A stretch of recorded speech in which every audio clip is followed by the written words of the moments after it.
Like my hardest struggle right now in the world is trying to work with the music world, music business. It's a tough industry. Yeah, it's a tough industry. Like Baruch Hashem, I'm connected and I grew up in the music world, and thank you Hashem, I have talent myself.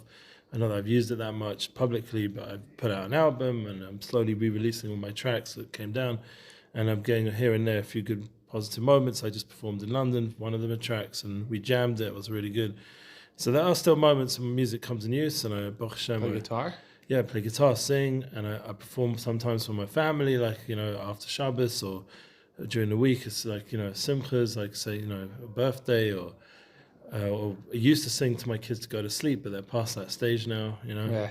I don't have any little kids anymore, so that's not my story. But nevertheless, I still have that koach. But do I see the music business right now in the Jewish world? It's difficult. Yeah. Like I work in that space. It's hard to make it work for you. Like we mentioned Yosef Kaduna yesterday. Like he's a true menagin, a real singer, a real kosher, Vahagan, and all that we're going to see in this Torah. Right. We mentioned at Shabbos, one of the reasons we know he is because he doesn't want any covered, any shvach. He just wants to do his job and go. Yeah. It's also hard to make it with that sense of authenticity. Yeah. Someone like Yosef Karduner, he manages, but he's not exactly selling out no, stadiums. That's true. He's not like the big guys like him. But say Yishai Rebo, he keeps his humility, I assume. He looks that way. Or that Shulam Lema, or these guys, they look like they're keeping their humility, but it's still... Have you ever listened to Levi Rabin? Him, for sure. But he doesn't really do much publicity. Does he? He's actually put on the top in terms of talent, but he's out of the light. Like how often is he putting music out? Yeah, we one time. When did you last see him release anything or do any in public? He's in the middle of putting out an album, but I saw him live a couple times. One time we did in my shul with Joey. We did a Hofa Brangen, and Joey Rosenfeld. Yeah, and so Zusha came to play. Oh, nice. And Levi Rabin is in the audience. A chaver of Joey, so he came in. I think I saw that online. So because they all live in Muncie, so he drove in with the Zusha guy, with Shlomo and the other guy. And Zachariah. Right? And I'm good friends with Zachariah's brother. And so halfway through the whole thing, and Zachariah a little bit, we jammed. We wanted Levi to go up. Yeah. And he went up there and he played, and the place blew up. Everyone was just because he's legit. His lyrics are mamish like, and his voice. Yeah, his lyrics are. He's also not interested in the honor at all, from what I can see. His lyrics are poetry. It's like Rav Kook's writings. He just writes it from his heart. Did you see that song Nissim did with him? That was really special. That one. Yeah, that was a special song. But once again, I'm involved with Nissim Black. There wasn't much after promotion, from Levi's side. He's keeping himself quiet. So the whole music industry is a complicated space because growing up in it and seeing it develop and where it's at now, and it's a lot to do with algorithms and analytics. And even if you go into the studio, for sure, if you have talent, that helps. But it's not always going to make panasa and give you ability to have yeshiva das just by being talented. You have to do all the right moves that the music business decides, and some of those decisions are not the best. I was in London and was speaking to some people, and they were calling certain Jewish stars like gimmicky, and I had to. Even my father was defending it, saying no, they've got talent, but sometimes the business makes you seem gimmicky, right. Because for the sake of getting noticed, and it's just a shame, I really pray that. And daven every day that I'd be zocher to make true bookings, help people, unity bookings, to help people shine the light of what we're going to learn now in this Torah. I know that Nissim Black, for example, put a lot of time into this Torah. He's mentioned it many times in his speeches. Torah Gimel. Yeah, Torah Gimel. This is a Torah that's going to help us come to pure music, and that's what Nissim was holding, and that's how he went into the music. In the Jewish world, because he was a rapper before. I saw him on MTV, he was doing big stuff. Then he stopped completely, and he only went back because the people he was yoetz with, with Shmuel Brody and other Rabbonim, told him that he has to use this koyach. But he went with these Torahs and these tefillahs that it should be pure and should be kosher and Hagan and all that. Mm-hmm. And that's even harder in his space, being a rap singer. That's even though he's now sort of gone beyond that. Because he's hitting different genres as well. Let's go to Torah Gimel. So it's going to be a little bit rough at the beginning, because Rebbe Nachman is quoting, I think it's Chazal or Midrash. It's Rashbam. It says the Rashbam. I don't know if that's someone else or it's the actual Rashbam. Oh, it's the actual Rashbam. You're right, it's the Rashbam. But it's based on a Gemara in Chazal and Baba Basra. And when you're going to quote these Gemaras, they're very esoteric. And we heard from Joey Rosenfeld that there's hidden within the Sichos of Talmid Chachamim, the speech of Talmid Chachamim, like in Shas, are tremendous sodas, depth, especially in Shas. It's all very hidden, the Pnimis Torah. It's not revealed. That's why it's called Niglas Torah. You have to sort of be on a level to learn it. So Rebbe Nachman definitely wasn't that level. I was just reading or learning a sefer that it said that one of the holy tzaddikim held that all of the secrets, all the Pnimis Torah was hidden within the Gemara. Well, I don't remember who. Yeah, there is such a concept. I've heard it as well. The MASHA says that all of Torah is Shemus. Yeah, probably. The MASHA says that all of Torah is Shemus HaKodesh. So he says that if you learn how to learn Shas Be'emes, I mean, he was a Rishon, I think he was a borderline Acharon, and he was a Perish on the Tosfos. So MASHA. Okay. So he says the whole Torah Shemus HaKodesh, so that includes Shas as well. You just have to know how to learn it. Yeah? Right. We don't see that, obviously, but Rebbe Nachman does. Or at least from what we understand from these Torahs that he brings down every time he quotes Shas. Amar Rabbi Baba Chana. Yeah, so the famous Rabbi Baba Chana, generally, from what I remember, there's a lot of Aggadic Gemaras. Yeah. And interesting, before he brings it, the underneath brings a whole long Maisa of Rebbe Nachman and all the opposition he got from the Shpoler Zayda. It's a whole long sipur, but the main point is that it was all to do with a cantor, a singer. All his opposition began with the cantor that he called out wasn't singing with the right intention. So Rebbe Nachman was a Talmid of the Baal Shem Tov, right? Well, his Zayda was the Baal Shem Tov. His Zayda was the Baal Shem Tov. I think even the Zayda. Wait a minute. Was he alive during the time of the Baal Shem Tov? I don't think so. Because he was a great-grandson. He wasn't even a grandson, he was a great-grandson. Oh, so it wasn't the time, it was a grandson. Okay. Yeah, great-grandson. Because his Rabbi Nachman's daughter was Udo, I think. Udo had Feiga, and Feiga married Nachman, his father Simcha. Simcha brought down this, and Feiga brought down the neshama of Rabbi Nachman. But that was the great-grandson. So the point is that there was through two daughters, through a daughter and a granddaughter that came out Rabbi Nachman. It wasn't even a son after a son, which to me makes no difference, because Rabbi Baal Shem Tov's daughters were also big madrigas and holy people. And I mean, that shouldn't be a chiddush that women are holding on such high levels. But the point is that some people say Ben Achaben has to go all the way through. My Rebbe is also a grandson of a Rebbe, but his mother was the daughter of the Rebbe. So it sometimes doesn't go through the son; it goes through the daughter also. It doesn't make a difference. The main point is that he was connected to the Derech Chassidus from his birth. He was born into the family in Mezabush, where all the tzaddikim used to gather and say Sipurim by the kever of the Baal Shem. Around him, he had tzaddikim like the Dega Machan Ephraim was his uncle. He was he was mamish a grandson of the Baal Shem, and we have all his farm. He also had Baruch Mezabush, who was also a grandson and or a descendant, I think, from Baal Shem. And he had connections to a lot of big tzaddikim from the get-go. Yeah, they were all around him growing up. So he heard all the Sipurim of tzaddikim and the Baal Shem, and so he was brought up with that holy sviva. But he says himself that he's nothing to do with yichus. It's all constantly creating himself. We learned this idea. It's chadshus. So it wasn't, even though you have to have some connection and credit to that, to be a descendant from David HaMelech and Baal Shem Tov, but nevertheless, he himself claims that he was Machadish, a new derech, that was based on the Torahs of the Baal Shem, but it was still it wasn't yichus, meaning everyone can do it. Right. My wife's family has a direct lineage to the Baal Shem Tov. Well, that's what they say. Well, yeah. My father-in-law's name. It's quite a lot of people that way. Yeah. I don't know if you want to say it here. My father-in-law's name is YISRAEL Aryeh Leib. Oh, wow. So Aryeh Leib, funny enough, YISRAEL is definitely connected to the Baal Shem, but Aryeh Leib was more to do with the Shpoler Zayda, who was misnagid about Rebbe Nachman. Right. Interestingly.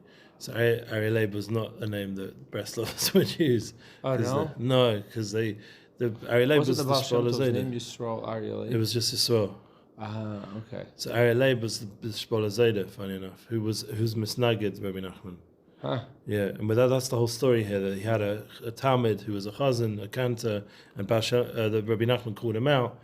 Because Tzaddikim, I mean, maybe he didn't have to do it, but he did, because that was the whole thing with Tzaddikim, that they sign a ra. They don't like good. They don't like evil, and also they will call it out especially when it's public and they're singing and it's in front of the whole olam. And he called it out. He didn't like that. No, he didn't like his singing. And I'm a direct descendant from the he said, Lucky Charms guy. He said he doesn't scripture teach that anyone who keeps company with prostitutes loses as well. What's the Lucky Charms? What? I said I'm a direct descendant from the Lucky Charms guy. Oh, the Irish people. Yeah. They have they have their power. The leprechauns and they can do potato magic. famine. Yeah. I'm just joking. No, they make rainbows from the gold. I was having Guinness the other day. I think that comes from Ireland. It's pretty good. I had a nice can of Guinness, so maybe Guinness that was delicious. The thick ones. Yeah, right? I had a nice can of it at my brother's house. Meal. It was really nice. He offered me food. I couldn't eat the food, but I can have the Guinness. Thank you, Hashem. But anyway, coming back here to Chazal, we're saying Rabbi Bar Chana. What did he say? Yeah, I myself saw this. What did he see? It says this kruta, whatever that means. Yeah, that was akra diha grunia, gruninina, grunia. Yeah, that was an akra da grunia, the city had grunia apparently. But akra da grunia kama havi shatin bate. And how large was the city? Grunia 60 houses. Okay, remember this is all very esoteric, even though it's in Shas, Baba Basra. Asa Tanina Bila Asa Push Kanasa Vivala Sanina. I thought it said Pushkala in a minute. I was thinking about Pushkala Street. A serpent came by and swallowed it. A Pushkana, a serpent, like a snake. Came and swallowed Asa Tanina. That's a serpent. So that we know from the Torah. Tanina is a serpent. Yeah. Okay, Bala Asa. Pushkansa. And the Pushkanasa came by, whatever that is, and swallowed the serpent. Yeah. Pushkana Street swallowed the serpent. I'm just joking. Right. And then it descended. What happened? The Salik Yasif Ilana, and it descended and perched on a tree. Ta Chazi Kama Nafish Chayle the Ilana. Yeah. So this is the Gemara. Then we're going to read the Rashbam in a second. That's not the Rashbam yet. I know. Yeah, it descended and perched on the tree. Come see the strength of that tree. Because think about how big that tree must be, that it's all these things are swallowing this and this bigger and bigger things, and then it's going on this tree. So this tree must be pretty strong. Right. Yeah? So we're going to get now to the Rashbam. This is like probably the deepest Gemara ever. This is like when I remember the little bit learning Zohar when I first was in university and I didn't know anything, and I was reading these esoteric texts, and it was like, wow, this is so trippy, man. Whoa. I was like probably stoned as well. So this kind of stuff. But comes the Rashbam. Right. Obviously, this is Kodesh Kadoshim because it's Shas, and now the Rashbam is a Perish, and I think he's a grandson of the Rashi, who we get on Shas. Konta Sefardea. Okay, so this is where it's going to connect into last week's Parsha and what Joey Rosenfeld spoke about, and that's why we're learning it now. Akuta Sfardea, I make for the frog in Hebrew, Sfardea. Yeah, Akuta means of Sfardea. So that funny word at the beginning, which I myself saw a Akuta, and how large was Sitya Gruna 60 hours sung by and swallowed it. It was this huge thing. Yeah, Akuta da Hagruna Godo Haya Ka'isa Krach. It was as large as that city. Aqua da Hagunia Kamahavi, Shatin Bati, it was 60 houses. Talmida Kamala, what are these 60 houses? Talmud says, what's it saying? Asa Tanina, Rabba Kamalei, Pushkanasa Orev Nekeva. Yeah, the Pushkanasa was a female Orev, a female, this is based on what Rabba's saying, there was a female bird, like raven. Yeah, raven, Orev. So it was a female raven came and ate the Sfardea. This giant Sfardea, and then a serpent came and swallowed that. Wait a minute, no. The Pushkana swallowed the serpent, which swallowed the Sfardea. Yeah, so the serpent was swallowing the Sfardea. The city was the Tzfardea. swallowed by the serpent that was swallowed by a raven. And then the raven was able to go perch on the tree. So this female raven was sitting on the tree. That's the Baba Basra and that's the Rashbam. Now we're going to learn how it connects from Rebbe Nachman into something, the Maisa, which we all struggle with. Yeah, let's go. Hina Misha Shemen Negina Menagen Rasha. Behold, remember we were just saying there's a whole story before this which he experienced in his real life. Rebbe Nachman with the Shbal Zayda and a cantor who became a snagdim to him. Misha Shemen Negina Menagen Rasha. Someone who hears a song from Menagin Rasha. So if you hear a song from a singer who is wicked. So the story apparently was hanging around with the wrong guys. Yeah. Right. So like he'd go sing at like a nice Jewish event, and then afterwards end up in like a strip club or something. I know Hashem, but I'm just saying like that would be like the kind of guy. Right. Whereas like Rosh Shlomo Carlebach used to always teach, someone's a kosher menagin, what he does afterwards. Right. So what does he do afterwards? He does Marev. He gets up early for Krishma, learns the Likutei Moharan with his chavrusa. Right. That would be a more kosher kind of guy, than going out to strip club and waking up at 4 PM, stoned off your head. And this is also to exclude basically all the non-Jewish ones, or are we including Jewish ones in this Russia? I don't know. Let's see. Let's go ahead and maybe that's a good question. Kashel avoda bore. Yeah, I think right now it's talking about Jews because we're talking about serving Hashem. And most of the Goyim don't have the kind of commandments we have. It's kashalo la'avodas haboyer. It's difficult for him to serve Hashem. He says it's detrimental to his serving the Creator. Once you listen to this dude, So you're listening to this dude who's not really kosher, it makes it difficult to serve Hashem. Because remember, nagin kosher v'hagan azay tovlo. The other way around, you listen to a worthy singer, Avram Fried, who's mamash Sadik. I've seen it with my own eyes. I've seen him in the airport, seen how he does his own personal space and how he is as a person. He's Yerushalayim, he has boundaries, he serves Hashem, he's not hanging out in any weird places, he's going from mitzvah to mitzvah. So that kind of Sadikul, you listen to Avram Fried's song and it's good to him. Azay Tovlo, or Yosef Kadena song. There's some people just obviously good. We won't get into all the more complicated people because we don't want to talk Lashon Hara. But there's enough Jewish singers who are obviously good people. It's like I used to go to Avram Fried concert every year for Kavias. Like I took my wife every year on her anniversary, to Ba'av on our anniversary and engagement anniversary. To Ba'av we went every year in the Sultan pools over there, and he brought and in those days there were new singers like Yishai Riba, Hannah Bellary. No one had heard of them really. They just put out maybe their first song, Toot, and the other one from. With Tufa Hava, these are all new artists. So Avram Fried gave them the stage and helped them get to that next stage by promoting them on his concerts. I mean, that's an example, one of his holiness. But I remember the amount of chizuk he gave to the audience in Torah and Chassidus, and how the Rebbe would come on the screen and it'd get everyone singing, Chabad Nigunim, and he was the best. He still is the best. He's just an amazing person. His energy is amazing, and I'll never forget those years and years of concerts I went to. So this connects now to the Torah.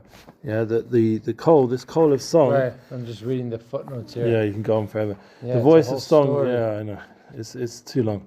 The voice of the song. It comes out from what? From the birds. Because the Yitzhak midrash. And now he's bringing us a midrash. Question mark. So the whole thing here is that the coal of song comes out from birds. Remember we had this whole Gemara now with this raven that's eating the serpent that ate the frog. They ate the svader. Right. So it's all connected to birds. The idea of song, birds sing. We all know birds sing, and the Masorah comes to Hara through the birds. And with the purification of a Mitzorah, leper, I don't know if it's a silly translation, but whatever, it's dependent upon 2 live birds. Right. Yavor klania v'chapa al klania. Let the chatterer come and atone for the chatterer. Apparently that's a midrash vayikra Rabbah. This I don't know what that really means. Right. But there's basically the way you think about it is the guy was speaking too much, If he was stricken on account of his mouth's chattering away. Right, the chatterbox, or Shlomo always talks about it. There's a voice that goes on and on in your head. It doesn't mean you have to say it out. It's going on, and comes these birds that constantly tweets away. If you go to, you've been in a zoo with wild birds, they're going nuts. Yeah, they chatter. What's the reason that he was punished? He was stricken on account of his voice. He spoke bad speech. Yeah, Lashon Hara we know is speaking bad about singers or people. That was the whole problem with all this misnagdis, because I'm sure there was Lashon Hara going on. Yeah, Shmuel Zayda I'm sure wasn't speaking Lashon Hara, but so his student was speaking Lashon Hara to Shmuel Zayda. Problem is now he has to not listen to it. Yeah. Those who were kosher, and those who are kosher menagin, like Yosef Kedina, one of these tzaddikim, they're drawing their song from these two birds, highest tahuris, these two holy birds, like we just said, purifies the Masorah, who were speaking Lashon Hara.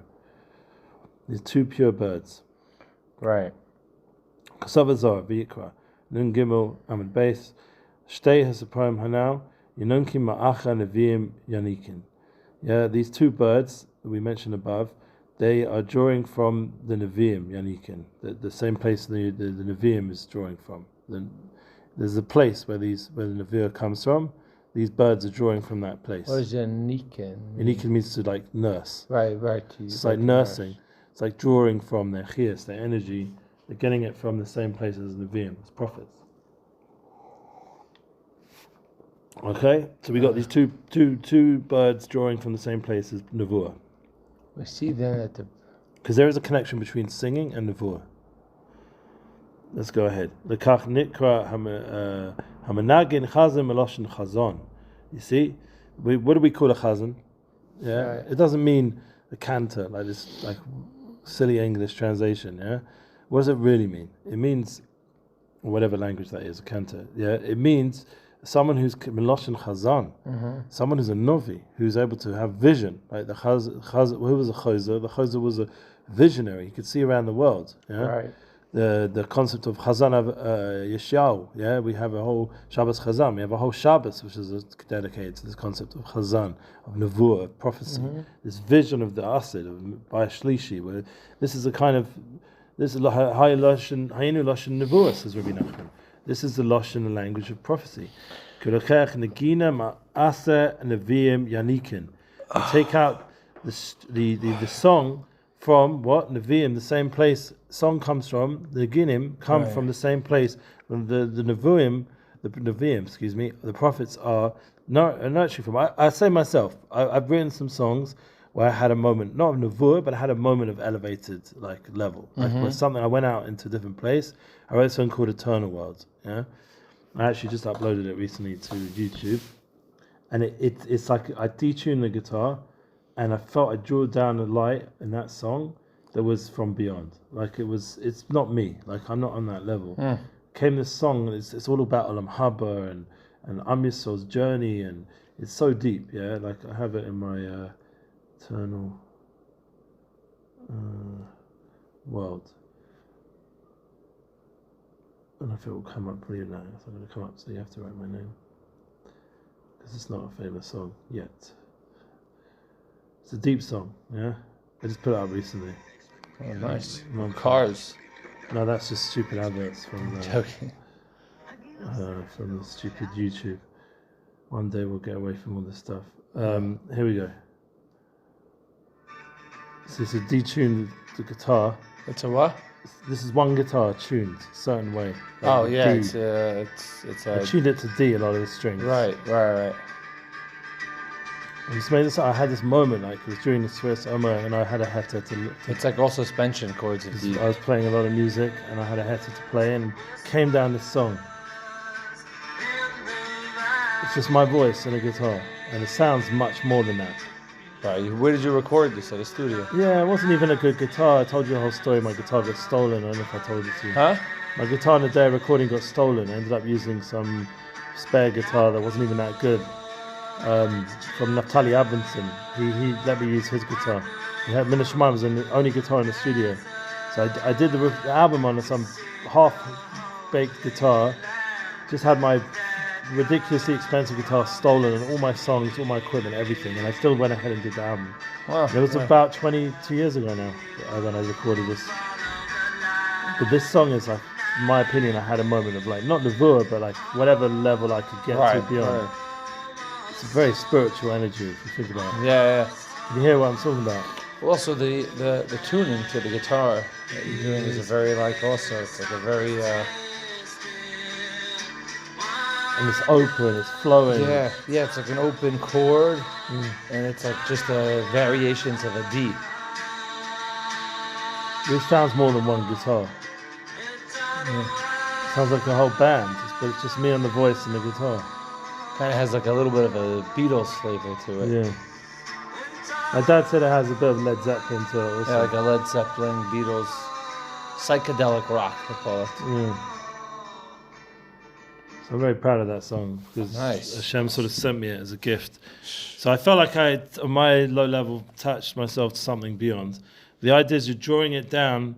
And I was sitting in yeshiva in those days, just learning. I wasn't doing anything crazy. So I drew down this song from hopefully somewhere near these cheikolos, these higher realms, where Nagina, Nevuah, Mashiach, all these good things come from. Shemenagen hu Russia. Yeah, and someone who's a Menagin, who's a Russia, as hu lekech Nagina shelo misarim achayes shebeklipa. So the problem is someone who's Menagin and is a Russia. By the way, my Rabbanim wouldn't let me do much of my music at that point, even though I put out an album. They told me that you have to focus on Yiddishkeit, learning Gemara. Yeah. They sort of dissuaded me from going into the whole business. At the same time as around Mastiel became big. So I'm not saying I would have become like Mastiel, but I could have gone on that way, and maybe they were right. I mean, I had a Munich Chomim, I listened to my Rabbanim. I remember I met Matisyahu when I was a teenager. We were a pretty rowdy bunch. So he was playing in Madison Square Garden. Wow. He was opening up for like a non-Jewish band. Sure. So we went because it was a party. Sure. And we got to hear Matisyahu, and we got to hear this. I remember the band too. It was OAR. Don't even know. It was crazy. The entire garden was like it was a crazy party. Sure. And then anyways, afterwards, me and my friends, one of my friends who went with us was his father owned J2 Pizza in Manhattan.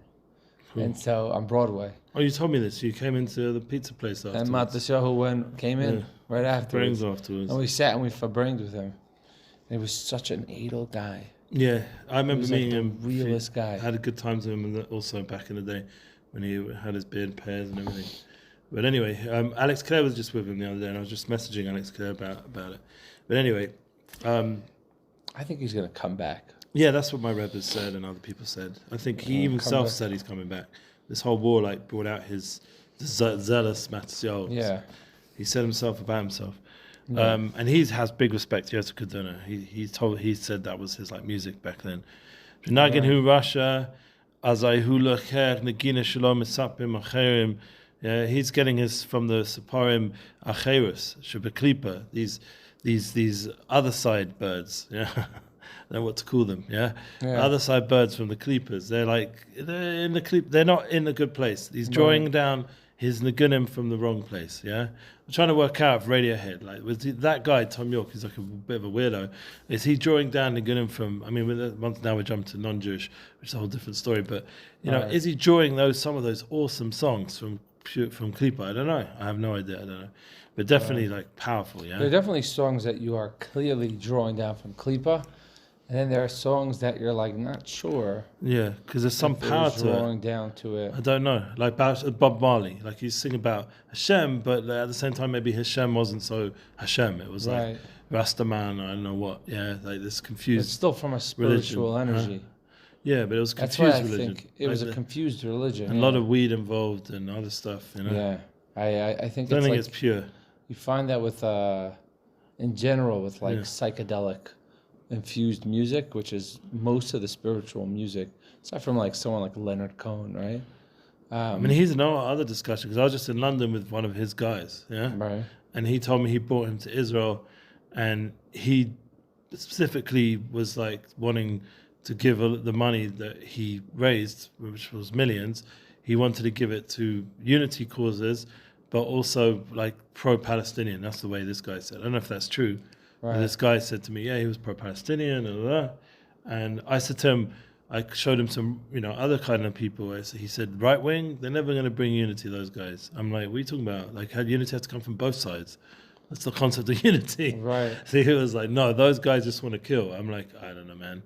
Yeah, if you want to bring unity to everyone. Yeah. But that's like the problem. And this guy was close with Leonard Cohen back in the day. As themselves as he got the a lot of his unity money bringers. I think that's the problem generally with the left in general, is that they bring down that, like, let's just say like for me, I love the Grateful Dead. Like the Grateful Dead, the music was I told you spiritual. I'm too English for the Grateful Dead. Right. Like, I mean, I heard about them and I probably listened to some tracks. They don't really have tracks. That's the thing. Their songs, they like have jams, tracks, jams. Yeah. The real jams last like 10 minutes, and like their jams were just like, they were like spoilers. Like he would go on for 10, 15 minutes, and like is he Jewish, the main guy? Jerry Garcia, no, but like he had a neshama. He was like because all these guys, you find out like half of them are Jewish, Right. He must have had some sort of. Or the management was Jewish or something. Yeah, like an elevated neshama, and again, it's all misguided neshamas. But like, Lemaisa, his neshama had a special kayach, because the music he was bringing down was not like garbage rap music that has no. Well, I remember a lot of the music industry was pushed in a certain way because there was agendas to bring society to certain places. Right. Not good agendas by corporate. Yeah, it's not always coming because of the musicians themselves. They're sort of like caught in a. Right. They've been tricked in a way to use their talent for the YITZCHAK. Right. So Jerry Garcia. You have to be very strong to like maintain that path of purity and unity and stay away from the industry. So that was his whole chiddush, is that he never gave into the industry, and that's why when he died, he was broke, because all of his money he would make, he would give it out. Wow. He never kept any of the money. Yeah. So who knows? These are complicated sugyas, but anyways, regardless, Shenagin who Russia. So the problem is some of these guys are Rishonim, meaning like Alpi Torah, we know what Russia is. Someone who doesn't keep Torah mitzvahs. Yeah. So a goy, I don't know what mitzvah mitzvah they know. I don't know what the Gedarim are. So if we want to go black and white and try and explain it, but in the end, obviously these things are beyond black and white. It's complicated. There's a lot of color, a lot of souls have been inspired by these people. Me, myself, was inspired by Bob Marley, and I have a Yiddish shtib and keep Torah mitzvahs. So you never know like how music can help you get closer to Hashem. It might just be a path. Right. Like I think Rav Shlomo said about himself, that he's like the doorway to Yiddishkeit. It doesn't mean you stay by the doorway. You go through and go find all the tzaddikim and but he opened the door. Also, for a lot if you of want to people. be medayik, Rebbe Nachman says the word Russia. He doesn't say Yehudi. There's no word like. It doesn't really get into exactly what he's saying. What the shorish is. Right. What's the shorish of this guy? The shorish is he's bringing from Azai Hula Ker Nagina from these bad birds. Yeah, saying literally these klipidika birds. Whatever. So here's the part I understand here. Just to quickly go back here. So he's saying, so we have the Nikol Naginim Shechas Ben Tziparim, Kedisha Ben Medrash name, right? So we have it's coming from the Tziparim. The ones who purify that. So this is the part I'm a little like unclear. So he says it's coming from the Tziparim, and then he goes, all right, because the Tziparim they chatter. That's why they're mechaper or matahar. And therefore, how is that therefore connected to Niggin? Because Niggin is connected to the Indian of coal, of Loshen. And birds make a lot of coal. Well, that's just the only reason why we use them as... And it's bringing a Zohar, which sources these two Sipporim that they're getting from the same place as Nevuah comes from, and the same place Nevuah comes from is where Nagina comes from. The Zohar. It's the Zohar which brings us to that. It brings us to the shorish, the root level. That they're drawing from that place of Nagina is coming from the same place as the birds. Is the one that brings it down. Yeah, because the birds are chatting from the place of Nevuah. There's a heichel up there. How are they able to purify the Mitzorah? Because their shorish is also good. At the end of the day, because they're pure birds. Yeah. The problem is, these two birds are not good. Right. The other side, there's always going to be a balance. So you've got the bad birds. Yeah, literally. Kosher Bazar. Let's go ahead with those two bad birds. We're doing it now. We'll get to it. Ki You hear the bad birds, you buy that. But Kosher Bazaar, yeah? Yeah. Forget the English for a second. Let's try to figure it out. Sorry. Because otherwise we'll spend like all day reading all these like Breslov.org and translations. These we will get to it if it minish your mind. But let's first get what Rebbe Nachman himself said. So Bazaar says in the Zohar, Ki hasiparim shebeklipa yonikin midadei hamalchus. The birds that are in Klipa are drawing out from the Medade Hamalchus. So Medade, we know Medade is a similar lotion as like the way the woman, nourishes the baby, that place, that sort of Medad. Dad is like draws, and it's yonik, it's a place of nursing, yeah? Right. You know what that is. So the point is that's where these guys, the bad birds, are drawing their energy from they're nursing from the not good malchus, the bad malchus, malchus, from the bad places of the malchus. Yeah, I would say. I mean, it doesn't say it yet, but that must be these birds of klipa are nursing from malchus, which is the lower level. We're coming from Nagina of Nevuah and Chazan and holy Shoresh. They're going all the way down to the malchus, the klipa, like this low level of kingship, which is drawing down a very low level song. Right. So there's obviously two worlds opening up in front of us. Which part we want to be with by the clean Nagina Kosher, yeah? Kad Espaleg Laila Kedain Cruiser Kariz. Okay, good news. Now we need some help from Breslov.org. When midnight comes, a cry goes out. Yeah, that's what it means. Kad Espaleg Laila. Yeah, Kad Espaleg means the middle of the night. Yeah, midnight rabbi. Yeah, when the middle Espaleg Laila, the middle of the night. Espaleg rabbi. Yeah. Kedin Karuza Kariz, yeah? A cry goes out. It's Eitz Ratzon, yeah? Kariz. Cruising with the kriz. Yeah, this cool. Cruiser means like a cool. Cool Karuza Kriz. Saprim achuzas bepach kehem yokshim b'nei odem. So it brings a pasuk, yeah? Let's see what the pasuk is. Achuzas kepach.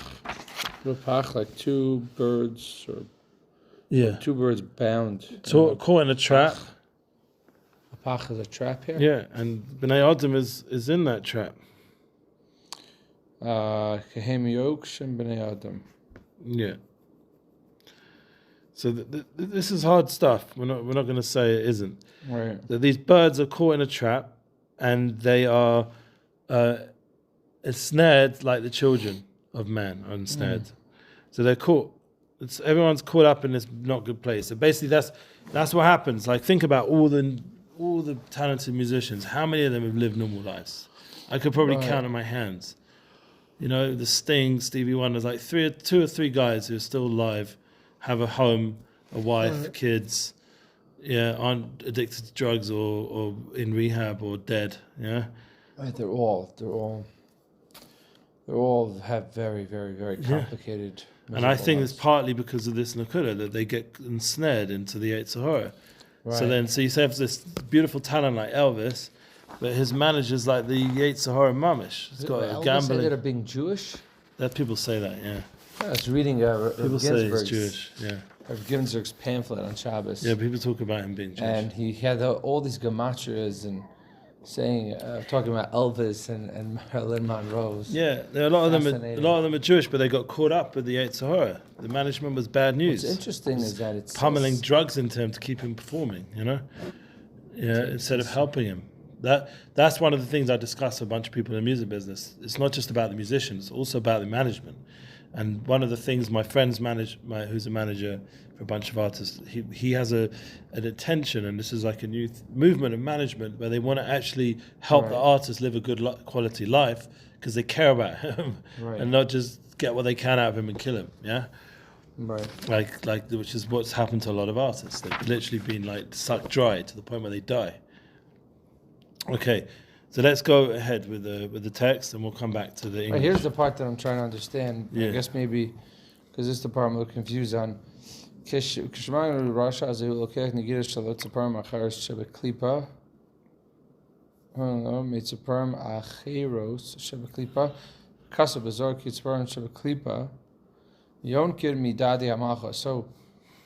part I'm trying to figure out. Like if you were to ask me, where do I think that this music, which comes from the klipa, right? Where's it coming from? It's coming from, I don't know, somewhere bad. Yeah, that's Malchus. But Malchus in a bad way. The bad Malchus. Right, Malchus, there's good Malchus, there's bad Malchus. There's kingship that represents Hashem, and there's Malchus. Everything has to have a balance. And in the Tanya, it brings down, when we learn the Tanya, Mr. Hashem, there's the idea of the 10 spheres. Yeah, there's 10 spheres of the Kedusha, 10 spheres of the YITZCHAK. So saying Medadi Malchus, this is from the YITZCHAK's Malchus. Yeah, definitely. Bechad. Oh, I understand. I thought it was from Malchus Shastam. Yeah, Malchus is Kedusha, but there's a Malchus of not Kedusha. So you have to fully understand what. It doesn't say that, but that's for sure the pshat, and it's snaring. So there's a kingship that draws you in, because it's a power. Kingship means representation. Like you're able to manifest all the levels above you. But the problem is, this is manifesting it in the wrong way. Like you take any of the like modern day female singers, they've got so much energy and talent, but look at what they're prancing around. It's pure like priestess, like it's all znus, all the body movement, all the energy in the song. It's all from Klipa. Like it's not going to help anyone come close to Hashem. When you're seeing like Cardi B and MASHA, or any of these people, they're just pulling you down into their strip world, drug infested, disgusting way of being. Right. Yeah. And she can't even speak properly, that lady. Yeah. I don't know what her problem is. She's disgusting. Like, that's why you see most of these singers are like end up coming out as pro-Palestinian, and they're just because they're already with that wrapped in Klipa, Klipa, which is interesting because the truth is right. Like it's hard to even mention their names in a place of learning. Music that comes from a bad place. And all the imagery, everything's sexual in the most low-level way. Right. Like Ben Shapiro literally made a rap against her because it's so bad. Yeah. Right. It's just so bad. Right. It's just pure like znus. And the point is, we have to try bring that all back to Yiddishkeit, back to Hashem. And it has a hashpah, unfortunately, these musicians. They have a koyach because they are connected to Malchus, and Malchus brings down... it brings down a koyach. Yeah. They are a koyach. Yeah, and that we see now, and that was my whole mission with musicians, and that's why I'm in so much pain about it, because they have such an influence. So now, the influence has to be in a good path. Yeah, say Matziol has an influence a lot of artists in the Jewish world because he's like one of the first who made it big in the mainstream world. So the point is, but he still has to always bring it back to a good place because his influence and all the people he's talking to need to remind themselves that it's about Hashem, it's about Torah. It's not just about success in the music business. That's the thing also you can see with Matziol's music. Like as he progressed in his journey, his music took a sharp turn. Yeah. And you can see within his music, his albums. Yeah, it was very hard when he put out that Sunshine song or whatever it was. And suddenly it went from one day talking about Utopia, Mashiach, and he's got some girl on a bike on top of a man, flying along. It's like, what's that? Markesha. Or he does that song with Kosher deals with bullets. Right. And it's like women dancing away like Markesha. His last song that and Nissim's never had any of that in any of his tracks. Never had some moment where there's a whole scene of women dancing around like trying to get that energy going. You can work with that energy. The energy is powerful. Like how powerful Elvis became from working off that energy, the sexual energy. Right. But it's going towards Klipa. It's going towards negativity. Right. You see Matziol points towards his crotch. That's what MJ used to do also. That's the sexual power there. Right. Yeah, but that doesn't mean that that's going to bring you to a good place. So you have to elevate that. You have to point towards Hashem. That's what Nissim works so hard to. If you notice in his Hashem music. is we're learning. We bring Matziol back. Matziol ben Rochel Malcha. That's his name. That's his name. And it's funny. His name's very Malchustic. He'll join us here in Efrat for Shir. And we're singing Matziol Cohen. We'll sing Matziol. And Matziol Cohen, he'll get him a place with him and his wife. I think he's married now. Yeah, he is. Yeah. His son came by to shul a few times, Levi. His son is... How old is his son? It's about 19, I think, something like 19? that. Something like that. Maybe a bit younger. Oh, he has kids. He has kids from his first marriage. His wife is still Chabad, from Chabad. Because my kid used to go to the school that like... See, it's hard to not end up talking Lashon Hara. I hope it's not Lashon Hara. But the point is, we're having in mind it's good for his soul. Having in mind, right. Good things. But we all need, it's a challenge for all of us because we're all being tested. We have now sound, we have Spotify. Yeah, I know, I call it Spotify. We have Spotify. We can end up in any kind of music in a minute. Yeah. With YouTube, you could just type in your favorite artists and you could literally... I have a band. My songs also. I'm not proud of that song so much, but it's a good song. So we got stuff online. We're affiliated with the... We're there. So the question is, where do we make our playlist? head towards. I'm always trying to find kosher Jewish music that I can listen to. Oh, nice. So that's me. Yeah, you look cool. Yeah, and this is Momo Bauman. Yeah, of course. So he's like my Mama, I haven't my seen best him. friend. He was in the Vey once.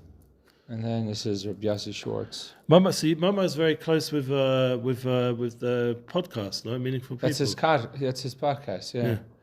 He's on it. Actually, yeah, they're gonna be Cool glasses. So look, we have 20,000 hits, views. Yeah, I mean he's. That's because we're from the we're part of like the Thank You Hashem label. That's yeah, really. Yeah. Mama's done very well. He speaks well as well. Yeah, he's a real Eved Hashem. Yeah, he says good stuff. He wakes up in the morning, he learns, he gives a shit. I miss Yaakov's also very good. He went off to do his own thing. Yeah. But Mama's added a good element to the whole thing. Yeah, he's very smart also. Yeah.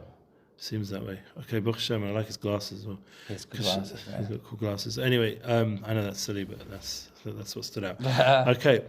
But now, so it says the whole idea that you're getting trapped, pach, all these things. See that even just learning this Torah, we're getting like sidetracked 100 times. But tikkun hu sheyachol lishma negina mikol adam. What is the tikkun? How are we going to fix this up? That was cool, like a little bit of a symbol over there. Yeah. The tikkun is that you were able to listen to negina mikol adam, to be able to hear songs from all kinds of people who ayidei shelamed b'layla Torah ba'al peh. So what's going to give us? So last night we had a night seder. You were there, I was there. That's going to be the tikkun. Did you know that? Min Hashemayim, we learned this Torah just as we went to our first night seder in Shirat David. Yeah, official night seder. Torah shel ba'al peh. Yeah, we have to learn. But Shalimet b'layla Torah. But that's why Shlomo was pushing it last night. We all need to be there. Ugamar she bechinas layla. They don't talk about like how Rebbe Nachman pushes. Sure. We've had this a few times now already. Yeah, this is already the second time. Torah. That's for sure. It's all in the Torah. Sheyachol lishma negina mikol adam. How? Who ayidei shelimed b'layla Torah shabbat peh. What? Like Shlomo used to say, you have to learn Torah. If you take that hisoris of negina that you got in the kumzah and the farbrengen and the concert, and then you go back home and make sure you get that daf in. You finish off the daf yomi. You don't forget about it. Then you know this was emes. Yeah, I came home last night after the night seder. I mean, I was learning anyway, but I went and did my daf. I hadn't done the daf, finished the daf yet. We have to go straight towards the daf yomi. Hadi Gemara she bechinas laila. This is the Gemara is the aspect of night. So what he's saying here, what is this tikkun? The tikkun to be able to make kosher music? To listen, yeah. To listen to how is it? By being immersed in Torah, by learning Torah at night. Torah shabbat peh. What's Torah shabbat peh? Gemara. Bechinas laila. Torah shabbat peh is laila because it's not revealed. This is what we just had started off with. Amar Rabba Baba Chana. We started off with Torah shabbat peh. Baba Basra. It's hard masechta, biggest masechta in Shas. It takes effort to understand to break through it. Yeah, so think about all those hours sitting in yeshiva trying to figure out a Tosfos on Heskes Abayim. My friend, I went back to London, since you mentioned it, and he's massive in property, this guy. He's got property in England, Berlin, all these places, I don't want to say all the stories. Flats, he's got a flat. Yeah, he's dealing with some property here, it's always complicated, in Holy Land, Baruch Hashem, should be Zoche. But the idea of Heskes Abayim, and he says to me, it's a perfect Masechta for him to learn, perfect part of a Masechta, because it's all about squatters' rights. Yeah? Oh, yeah. And he has to deal with that as a property owner. And what was the main thing he had on his desk? Not his computer, not his phones. The first thing I noticed, I turned to look at his desk, was a giant Baba Basra sitting there with a pen. A wealthy dude in London. And that's what his focus is, Heskes Abayim. Learning the sugiyas in Shas. Yeah, that's what it's about. Wow. Yeah, Gemara hi bechinas laila, because the East of a Midrash. Kishai Moshe Bahar Bayim Yom Bayim Laila, because we know that Moshe was on the mountain 40 days, 40 nights. Loi hayidei matai yom matai laila, and he did not know when it was day or when it was night. Rak hayidei zeh kishai lomed Torah shebiksav hayidei shu yom. Yeah, so when he learned Torah, the revealed Torah, Torah shebiksav. Yeah, and when I say revealed, it means it's written. It was written down. Right. Not Torah shabbat peh. It's talking about Torah shebiksav, learning Chumash and Tanakh. Then he knew it was day. When he learned Torah Shabbat Peh, he knew that it was night. What is Torah Nister? That's so then there's Nigla and Nister. Yeah, we don't want to get confused. Nigla is like we said, Gemara's Nigla, but it's also in a way it's Baal Peh. Elements of Nister too. Yeah, it's also an element of Nister. But where is, let's say, like Panemius Torah? Is that within Torah Shabbat Peh? That's a new whole. Yeah, so Panemius Torah is the inner level of Torah, and that's like you're saying Nister. It's more like the hidden parts of Torah. Nigla is revealed parts of Torah. And the whole idea of Torah Shabbat Peh is it's Baal Peh. It's not written. It was a Masorah. It was given over as a Masorah for us to bring down the the traditions of the sages all the way through till now. How to apply the Torah Shabbat how to apply the written Torah that's explicit to learn out from the explicit Torah to learn out. It's not explicit. So in a way, it also has a certain hidden aspect until it's revealed. Right. Which is the whole idea of what we're trying to do when we're learning Gemara. We're trying to reveal what Hashem wants from us from the explicit Torah to clarify it through the Torah Shabbat Peh, from the Masorah, from tradition. Torah Shabbat Peh hi bechinas laila.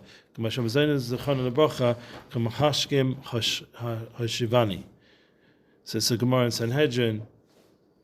The idea of it has in that Lashon like their time of Bavli. Why is it? Because there's in that Lashon is darkness, like night. That you were returning. I think we'll end off with this. I'm gonna have to carry on. So it says the pasuk here is based on a Gemara in Sanhedrin. He seated me in dark places. Apparently it's a pasuk. That is the Talmud Bavli. When you're learning Torah, you think about it. When you learn Shas, for a long time until you figure it out, you're in darkness. Right. Yeah. It's a lot of different opinions back and forth. You have to bring the light out of it. And even when you figure it out, you're still sometimes. And it says he called the darkness light. Night. So night and darkness are connected. So that's where the Gemara is connected to the night. So the Gemara is what you learn at night in order to bring down these clean agina kosher. So we have to learn. That the only way we're going to get to these holy nigunim is through learning Torah at night. And then it says by learning Shas, that's the 60 houses we mentioned in this Gemara in Baba Basra. When you remember there was the 60 houses. 60 is how many Masechtas in Shas? 60. Interesting. So you have to learn those 60 Masechtas. I mean, 60 Siddharim, 60. Because there's only 36 sectors of Gemara, but there's 60 sectors of Shas because there's Mishnayos as well. Shas is 60, so those 60 houses. But that's how we then draw out this kol, Kumi Rani Balayla, and you will sing to me in the night. And we're gonna go into this whole thing. So by learning Shas and Gemara, that's how we bring out these holy nigunim. So we're gonna have to realize that our key to success with music is going to come together with learning. From the Gemara. Learning Torah Shabbat Peh, bringing out those kosher nigunim from the Torah, from the night. And we need to go into this more. This is going to take a while. This is a big Torah. Let's do it. So learning is the key that's going to help all these musicians, including ourselves, artists, and any creative person. And creativity is a very powerful tool and very powerful reality. We all need to be creative. And Rebbe Nachman and the Torah of the Likutei is going to help channel that creativity to Kedusha and Tahara to know it comes from a root that's good. Right. Because as we're learning from here, there's different roots of where music and creative energy can come from. We see that there's these pure birds and then these not good birds. And everyone can draw from either the purity or not. And the way Rebbe Nachman sets it up, that the way we're going to let's start from Hatikin. Hatikin hu sheyochol lishma negina mikol adam, and the fixing is to hear song. Let's translate it right. The tikkun hu sheyochol lishma negina mikol adam, that you're going to be able to hear music from all kinds of people. How is that? So what do you think who would know? You'd say maybe he needs to fast, or he needs to pray a lot, or so this is an order that you shouldn't be harmed. That's the nakuda, So you think all different ways to make it work. Goes to special music school, What's the answer? Says Rebbe Nachman. Who ayidei shalomit belayla Torah Shabbat Peh. He needs to learn Torah Shabbat Peh. Gemara shi bechinas Laila. Gemara is Laila. Learning Torah Shabbat Peh is the bechina of night, because it's not explicit. It's niglas Torah. It's revealed part of Torah because it's expounding and giving us the Masorah of Torah, the oral Torah. But we had to bring it down into writing. We did write it, but it's really, to understand it has to be learned. It's not something, it's Toshama, come here. You don't see it explicitly. Right. It's not Tachazi like the Yushami. It's not like come see it. It's not like the Zohar, Tachazi, come see. It's Toshama, come listen. So it takes a certain Yigiyas Torah effort in learning to really understand what the Rabbanim meant. Like you were saying for our whole discussion before, with without getting into the specifics, but with Eretz Yisrael, like it's going to take a discussion. It's not clear explicitly what the Ratzon Hashem is in this exile, this time of exile before Mashiach comes, exactly what the Ratzon Hashem is. So to bring it into a sugya, into Torah, like where was it saying this sefer, was it saying that sefer, how to learn it. And that's going to take effort and discussion and back and forth and a quest for emes, for truth. That's the learning of Gemara and Laila. It's an effort. It's not like just reading the Zohar. It's a back and forth. It's kasha teretz, back and forth, and that effort, that Gemara, is connected to the aspect of night, which is when things are more hidden. Yeah, it's not like a revealed light like the daytime. Hay Gemara shi bechinas Laila. Kedisa b'midrash, and this is a midrash of Shochas of Tehillim, based on the Tehillim Yud, which is a whole Tehillim about Torah. K'shai Moshe Baha Abayim Yom Abayim Laila. Because when Moshe was on the mountain 40 days and 40 nights, Loi Hayedeh Matai Yom Matai Laila. He didn't know when it was day or when it was night. Rak Ayedeh Zeh K'shai Lomid Torah Shebeksav. Only when he was learning Torah Shav Hayedeh Shayom, then he knew it was day. So that would be the 12 hours on the mountain. He'd be learning Torah Shebeksav, so he knew that was day. Shalomid Torah Shebapeh Hayedeh Shu Laila. And they say an interesting and similar kind of concept with the Balatanya. Just to bring it a little bit panemius, the idea of the Balatanya, when he was learning in prison, they said he knew what hour it was based on the Surufei Shem Havaya. Wow. Because there's 12 hours in a day, connected to 12 Surufei Shem Havaya, Yud Ke Vav Ke. And then there's 12 hours at night, connected the 12 Surufei Adanas, Aleph Daled Nun Yud. Right. So that adnus, the adnus, the Shem adnus, is the idea of Aleph Daled Nun Yud, is more the Indian of Malchus, it's more the Indian of Din. Yeah, it's Amtaka in the nighttime, and there's a certain 12 hours of different formations of that as well. So we know even in the way the Hashem is represented has a different revelation day and night. And the Balatanya was able to tell when it was based on those different Surufei Havayas, the different way the Shem of Shem formed. There's this famous story with the Balatanya. He knew what time it was, without a clock, without any light. He knew it through the Shem Havaya, the way that was Megala for that hour. Because every hour is a different energy. And if you find out in your day, as you go through the day, energies change.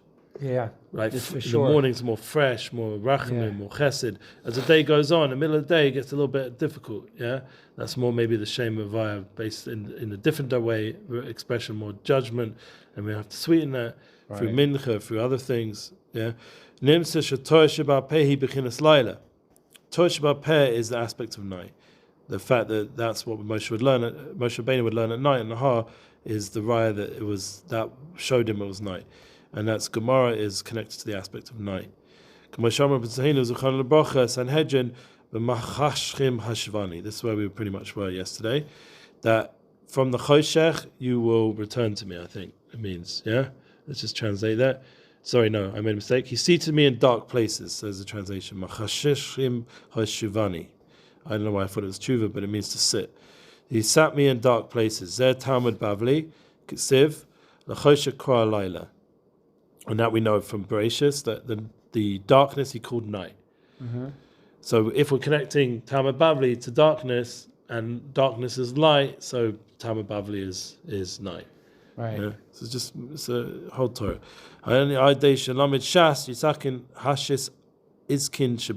is what we were doing in the last line we got to yesterday, that there were 60 houses. Remember we had in the Gemara in Bava Basra and the Rashbam's explanation, there were 60 houses. Yeah, let's just make sure we got that right. There's 6, and how many orders in the Mishnah are there? 6. Yeah. In Shas there's 6 orders. Shas Tzakin Shis Iskin Shebekona. If a person rectifies the 6 rings of the windpipe. Okay. So he doesn't connect it yet to that Gemara. He's connecting it right now There's 6 shas. He doesn't say 60. He's talking about 6. Shis is 6. Izkin shebekone. There's 6 like rings Chambers of the in windpipe. Yeah, Izkin shebekone. Shemehem yotzei hakol. That's how the voice comes out through those 6 pipes. So he's going into like I misunderstood. I thought he was quoting the Gemara in Baba Basra, but I think there is a connection. We're going to see later on how it's going to touch that up. Zel kumi roni balayla, and you will get up in the middle of the night and sing. Hainu shetia tukuma la arena. Yeah, what's going to happen? You're going to get up in the night. Song is made up by what? By the means of the night. The 6 orders of the Talmud. Because what's the way to learn? Through singing. So I remember seeing Rebbe Nachman in person. He was always singing in Nigun when I saw him. The whole time I was around him, he was humming himself a song. Really? And when he used to learn Shas, there's a video I recommend looking at on YouTube for anybody who's on YouTube. There'll be a big talus for YouTube. Just Rebbe Nachman sitting there for a few hours learning Shas at night. Wow. And Reading. I'm singing. Singing. The whole time he's singing Shas. He's not just learning it, he's singing it. Lishma. And what happens, say, when a person's not learning for Lishma? He's learning so that people can call him a Rebbe. Yeah? Right. Yeah, which Baruch Hashem Shalom Sani Rebbe. That's what I say. Yeah? Right. I don't want to be a Rebbe. It's a big, I don't know. It's a big responsibility. Big yeah. Limit Einum Chashivas Kolkach. Then his learning is not so, hoo-ha, it's not such big stuff, yeah, because he's learning for the sake of being a Rebbe or having covenant and all that kind of stuff. That's not real learning. Real learning is the Shema. So even without such a guy, just by learning at night, he comes to night Seder, a thread of loving kindness comes in him. Yeah, Chut Shel Chesed, that's the famous institution of Rav Arush, comes from this concept. That learning at night, it's Gemara and Chagiga, draws down a Chut Shel Chesed, comes upon him. Magen alav shelo yazik lo b'machshava hanal. And then he won't, and that will protect him from, by this intention of not learning the Shema, trying to be a Rebbe. He's learning not the Shema, but by learning at night, it doesn't matter at that point. Because the koyach of learning at night brings down a thread of kindness. They're not going to look at your intention so much. They're just going to look at the fact you're learning. The koyach of Torah that's being brought down, it's not medakdek, like, you have to learn the Shema in order to bring down this chesed. No, just by learning. Doesn't matter what your intention. You can be learning for the wrong reason somewhat, but it's going to bring down a chesed, just the koyach of Torah. So people always say, I had this was a real thought I had when I first did tshuva. I'm not going to do music, one of the reasons. Why? Because I'm not at a place of lishma. Right. And I knew this myself. I checked myself. Whenever I used to sing in public, I felt myself too much and not enough a bittul to Hashem, not enough connection to Hashem. Right. And I felt the ego was taking over the experience, and I was enjoying the fact that everyone was focused on my songs. Right. Not on where I was trying to take them with the songs to a more spiritual, uplifted place. And because I didn't feel comfortable with that, I didn't for a long time do much with music other than just, I went to Tzaddikim and sat by them and listened to theirs nigunim.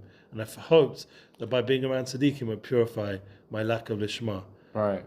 And I'll come to a place where I'll start singing the nigunim, the Shem Hashem, and not for my own covered.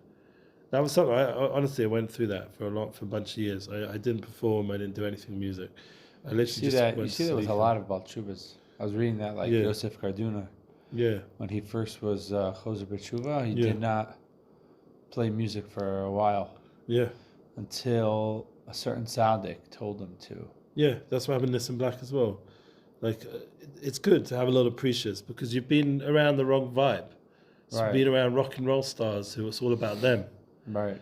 So even if they've got tremendous gift and talent, but they should not be constantly attributing it to themselves. It's going to ruin them. And it does. They go on this massive high during the show, and then they have this massive low afterwards. So they fill that low with drugs and sex and all this negative stuff, and it ruins their life, that up and down experience. Whereas if you learn to give it to Hashem, you're giving it to Hashem before, during, and after. You're not like getting on these ups and downs. You're just in a true place. Yeah. It's healthy. It's Bekisva Arizo, Kisapim Shabakala He Mochin Shabamalchis de Klipa. So this is very interesting. He's bringing the writings that Arizal, that the birds of the Klippa are the seichel of the mochin, the mindset of the Klippa de Malchus. Yeah, Malchus the Klippa. They're the kingship of shells, or whatever that means. Yeah, in a deep way, we understand what it means. It means sort of externalized kingship. It's not the true kingship of Hashem. Right. So those kind of birds, they're not the mindset we want to have. And the two pure birds, Heim Binyan Malchus to Kedusha. And the two pure birds are the Malchus to Kedusha. And we talked about the ones that purify the Masorah. In Binyan, they're building, or they are the actual building? The building up of Malchus to Kedusha. They help build up Malchus to Kedusha. Okay. Or they are the building of Malchus to Kedusha. Oh yeah, you could medayek what that exactly is. It's the Arizal, it's very deep. Malchus Binyan, Malchus to the building of Malchus to Kedusha. That's what they're building. Lefika nishtabach David lifnei Shaul, and therefore nishtabach praises David in front of Shaul. Videi nagain. Yeah, that he knows how to sing. Yeah, so that was a big help for Shaul because he was having fights with depression. So Shaul lauded David and said, "Look, he knows how to sing." Praised him. He was good at playing the gunim. He knows how to play songs. That kind of talent, that's what Shaul needed to get out of this depression. Mm-hmm. And the truth is, that back in those days, in order to get to Nevuah, they usually used Nigunim. Nagina was a koyach to bring a person to a higher state of mind. It would also bridge the Oretz and Shemayim, the land to the heavens. Yeah, that was the bridge music. That was one of the first things I heard in Sfat when I first was doing tshuva. The music is the bridge between the body and the soul. So that was a very powerful quote for me back then, because I didn't really know so much about the concept of soul. It was all about body. Right. So I had to learn that music that I loved so much at that time in my life, was going to help me get more soulful. Kineginahu binyan amalchus, the kach roihu the malchus. Nagina is the building of malchus. It builds kingship in this world, representation. I don't know how you translate malchus, but it just leaves it as malchus. Yeah. I think we just have to leave it because it's like a loose translation, like kingship. Lekach roi hu the malchus zeh kosev etzlo ma'acha alas haviu. So it says here that it's from behind those that suckle. What does that mean? Yeah, we have to look at this. Behind the nursing ewes he brought to him. That's the pasuk. Ma'acha alas haviu ma'acha menikus hay netzach v'hod ki hay menikin neviim hay binyan malchus. So this concept is a pasuk in Tehillim that he brought them. What did he bring? He brought these sheep, I think, to nurse. Right. These ewes. I don't know what ewes means, but some type of animal. Yeah, to nurse.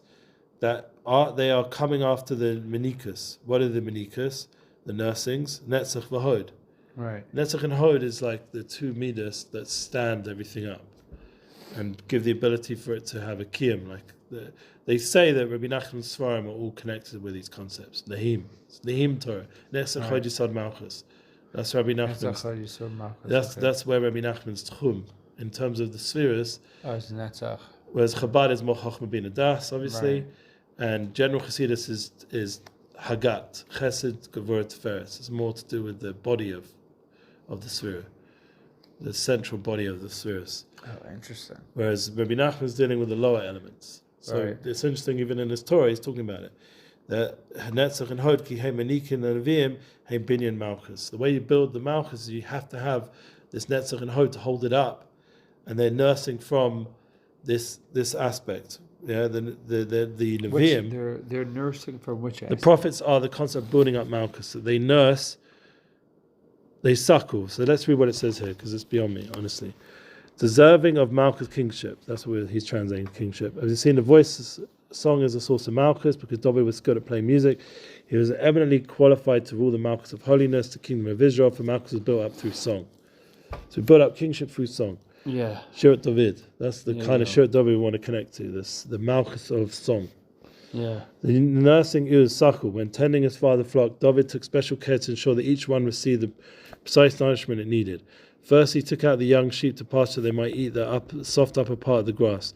Next, he took out the elderly sheep to pasture so they might eat the middle part of the grass. Finally, David took out the hardy sheep to pasture so they might eat the tough bottom of the grass. God said, "This is certainly thing to be shepherd, king of my people." Thus David, skilled in song, was taken by God from tending the flock to be ruler of the kingdom.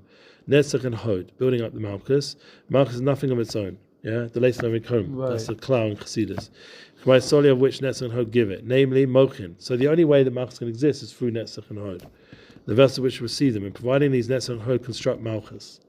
So in a way, Malchus is nursing from Netzach and Hod, or it's hard to exactly understand which way around it is, but basically, if Malchus doesn't have anything of itself, so it's drawing it out from Netzach and Hod, and it's building up the Malchus. Thus, King David deserved kindred because he was skilled in song, which stems from Netzach and Hod, because he nursed the sheep. He knew where to draw the proper nourishment. It's all about knowing where to move, to nosh, where to nourish yourself from.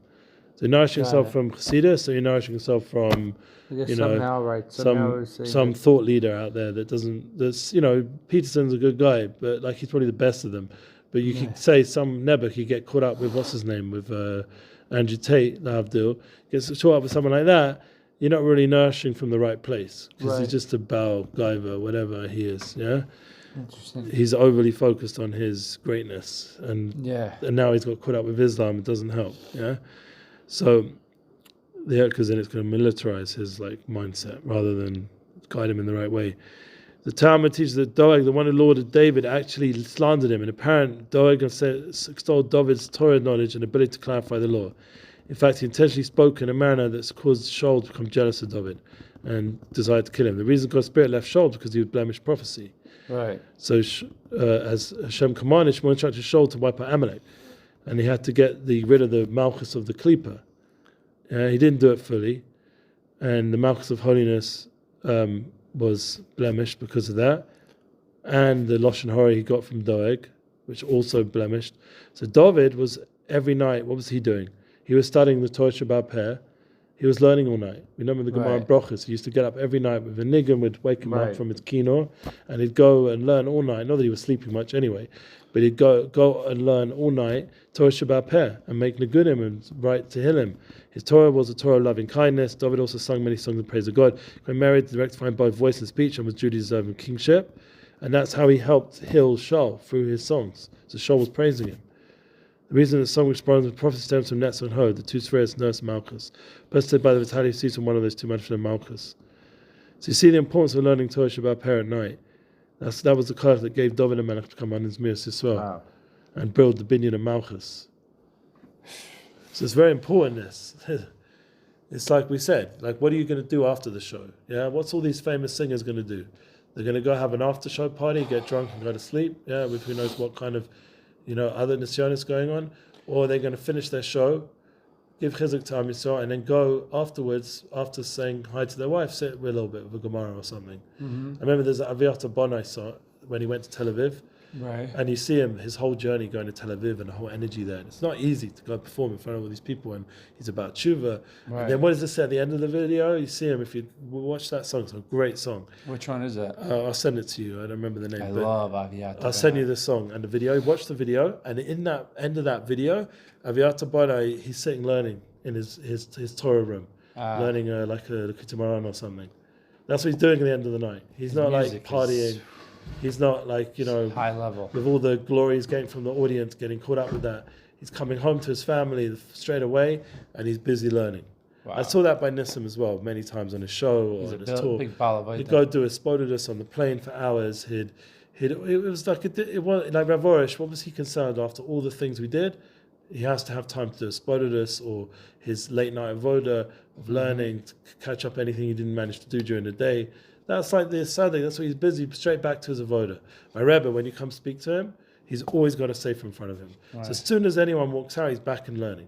So he's not wasting a second. And in a way, he always has certain svarim. I always think maybe those are the svarim that help him be a Rebbe.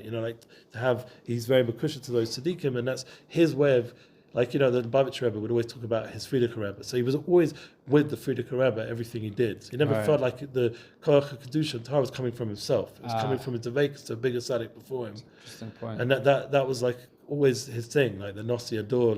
He wasn't talking about himself, he was talking about his Shver. Right. And so too with the Tzaddikim, I see them always davik to bigger Tzaddikim in a way, previous Tzaddikim. It's hard to know big or not, but previous tzaddikim, and they would like in their schus do what the Rebbe Shazach. Right, and they're just a pipeline. Pipeline, exactly. Yeah. So it's always getting where you yonik from, where you nurturing from. Yeah. This just got a tissue. Yeah, sure. This is a very special concept that we're learning right now because it will help us. Be'ezrat Hashem. Baruch Hashem. I'll get to your message, friend. Yeah, let's listen. My headphones.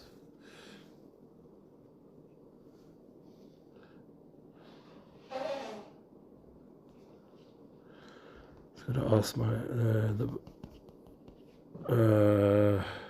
someone asked me for Shabbos. It's a question right now if we're up for really hosting right now. I know we're just going through a lot with our son in the army, and there's just a lot of stuff going on. Baruch Hashem. You know, it's interesting how with life, there's never really a quiet moment. Like Yaakov wanted shalva. There's no shalva really. Like you got to just constantly be on your toes, you know, ready for the next sipur. I know. But the chizuk is we get this time to learn and talk through stuff and learn, and it gives us that clarity to know that we're yonik from a good pure source. That's the important thing. Like I know when I'm listening to a Biederman, Me'ach is pure. Yeah. Mm-hmm. When I'm listening, you know, there's no agendas. It's just pure. Or like there's certain people you just know it's a pure Torah. It's right. It's you're absorbing only holiness at this point. Yeah. Except for his e-cig addiction. Really? He likes to smoke e-cigs. That's one thing I'm not so into. Yeah, it's a shame because I don't know if it's probably better than cigarettes, but it's not so healthy long term. Even that's probably part of when you look at it from a lens of Rebbe Nachman, that's just there just as a klipa, just to kind of for us to be able to break through, because in our human minds everything has to be perfect. Yeah, it doesn't have so to be. We look at like tzaddikim, and if we see one thing wrong with them, something a little bit. That's one of the things I love so much, and like what drew me and continues to draw me to Weinberger. Yeah, is he is so human. Yeah, he likes to go to the gym. He does. He's not like Rebbish, and he's not pretending to be the. He'll quote Shimon. I said Shimon. Shimon and Garfunkel. Shimon and Garfunkel. But he'll even like riff. He goes like off topic, like during his shiur, he starts riffing about like random things that bother him, and he's just a human being. Yeah, he needs to do that. That's what makes him such a tzaddik. Is definitely that he's able to like take us from like my lowest place, and like just. It's very, very comforting to have someone who's able to go on that journey with us. Yeah. In Ruchnias, Baruch Hashem, and everything in life. So now we got to the Gemara finally. Yeah, we've gone on a whole thing. Went through this deep explanation of Gemara and Laila, and that's going to help us stay away from the niggin that's not good. And then we brought the Kisvei Ari, Zeich Salik the Bracha. Now we're by Rabbi Baba Chana. Back to the Gemara. The Gemara in Baba Basra. Lidei Chazili Hahi Akukta. Perish Rashbam. Yeah, the Rashbam is the one he's bringing to explain it, and that's the Perish from the Gemara.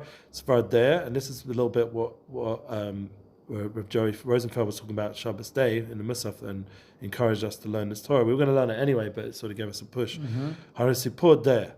You mentioned this. Sipur there. What does it mean? When we're talking about last week's Parsha V'Yeres, Sipur Sofar there. It's a Sipur there. Yeah. The Haviki Aqua Dana Gunia Beloshin. So before we go into the next thing, let's just read what does that mean. Sipur there. I myself saw the Akrukta, which Rashbam says this is Sofar there. What is Sipur there? Says underneath the Ari. Yeah, thank you, Bress of the Org. That the term Sefer Der is composite of the Hebrew word for bird, Sipor, and the word Der, which means awareness or knowledge. The Sipor is Malchus, is built up with Der, the builders of Malchus being Netzach and Hod. So it just clarified what the Arizal just said, it brought it into that Gemara of Sipor Der. And where's that based on the Lashon of Akukta? That means Sipor Der. So without knowing the translations of the Rashbam, and then now with the Ari and everything else, we wouldn't really. It's also based on Tan de Belial as well, apparently. Okay, let's go ahead. Highness Sipor Der, and he says Ayin Kavanas Arizo.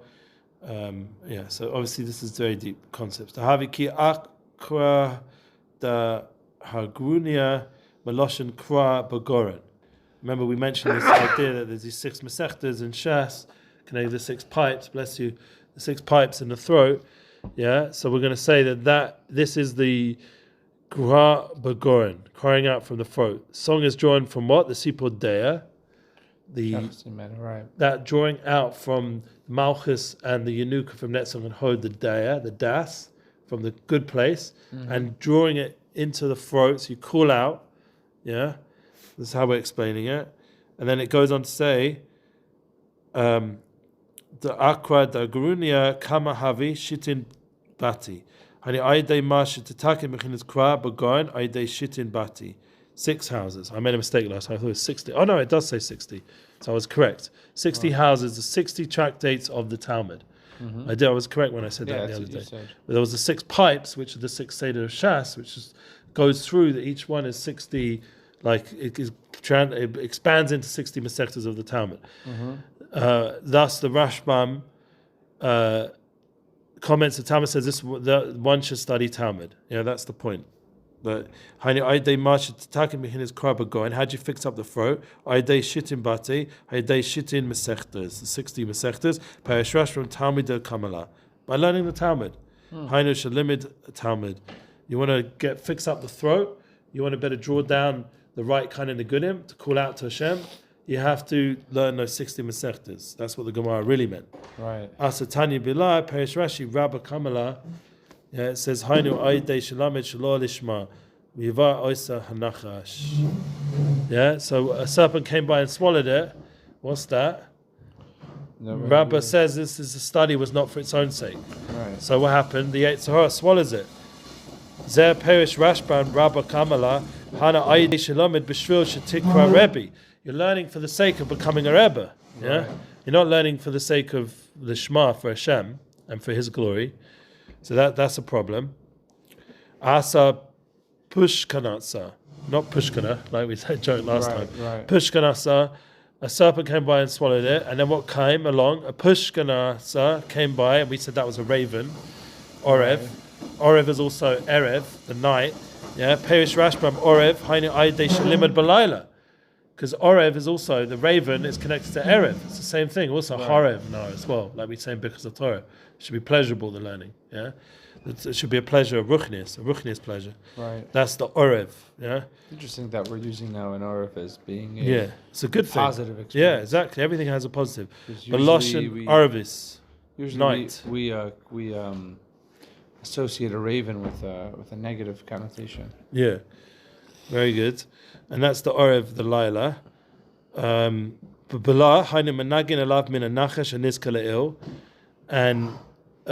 it was, one should study at night and swallow the serpent. Study Torah at night, protected him from the above, the serpent. You understand? Yeah. That, remember we learned that the Chutz Chesed protects you when you're not learning the Shema. Right. How'd you get the Chutz Chesed? By learning at night. Right. So here we already now bring it into the Gemara. We're going to quickly go through this. Salik Yasvib Ilyana. And this is the part we haven't. I know we have to stop. I got to pick up my kids. Perish MASHA. We just have to get to this one more concept, and we'll stop on this, and we'll carry on tomorrow. B'chinas Avram shekosav etzlo v'yitay Eshel hu b'chinas Chesed. Hainu shechut shechesed nimshach alav magen alav min anachash hanal ta'achazi kama nafish chelei de'ilana. Hainu shaharbe matmia etz atzmo shekol kach gava aleinu chasto shafilu zeh yochol lahagen. Yeah, so somehow this tree, when the raven goes up and goes up on the tree, because remember it went up and perched itself on the tree. Right. The MASHA says that this is the aspect of Avram, and it says he planted a tree. Remember, he planted an Eshel for the Achnasas Orchim.